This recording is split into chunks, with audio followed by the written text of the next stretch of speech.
అపోస్తలుడైన పౌలు తిమోతికి రాసిన 2వ పత్రిక 2వ అధ్యాయము.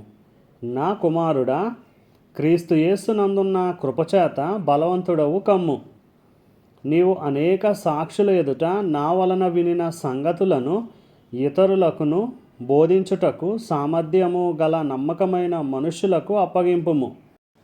క్రీస్తు యేసు యొక్క మంచి సైనికుని వలె నాతో కూడా శ్రమను అనుభవించుము.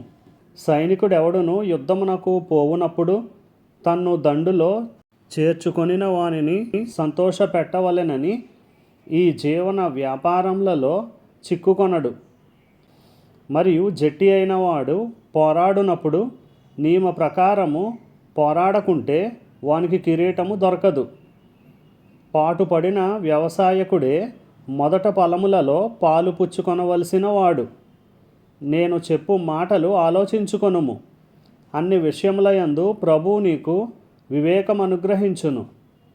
నా సువార్త ప్రకారము దావీదు సంతానములో పుట్టి మృతుల్లో నుండి లేచిన యేసుక్రీస్తును జ్ఞాపకం చేసుకొనుము. నేను నేరస్తుడనై ఉన్నట్టు ఆ సువార్త విషయమై సంకెళ్లతో బంధింపబడి శ్రమపడుచున్నాను.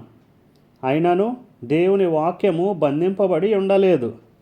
అందుచేత ఏర్పరచబడిన వారు నిత్యమైన మహిమతో కూడా క్రీస్తు యేసునందలి రక్షణ పొందవలెనని నేను వారి కొరకు సమస్తమును ఓర్చుకొనుచున్నాను.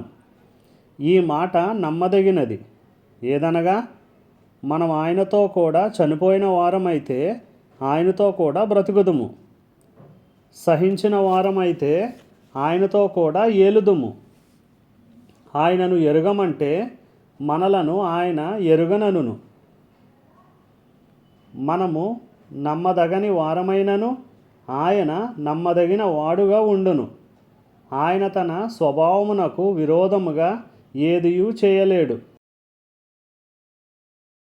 వినువారిని చెరుపుటకే గాని మరి దేనికిని పనికిరాని మాటలను గూర్చి వాదము పెట్టుకొనవద్దని ప్రభు ఎదుట వారికి సాక్ష్యమిచ్చుచు ఈ సంగతులను వారికి జ్ఞాపకం చేయుము. దేవుని ఎదుట యోగ్యునిగాను సిగ్గుపడనక్కరలేని పనివానిగాను సత్యవాక్యమును సరిగా ఉపదేశించువానిగాను నిన్ను నీవే దేవునికి కనపరుచుకొనుటకు జాగ్రత్త పడుము. అపవిత్రమైన ఒట్టి మాటలకు విముఖుడవై ఉండుము. అట్టి మాటలాడువారు మరి ఎక్కువగా బలహీనులగుదురు. కొరుకుడు పుండు ప్రాకినట్టు వారి మాటలు ప్రాకును. వారిలో హుమెనెయును ఫిలేతును ఉన్నారు.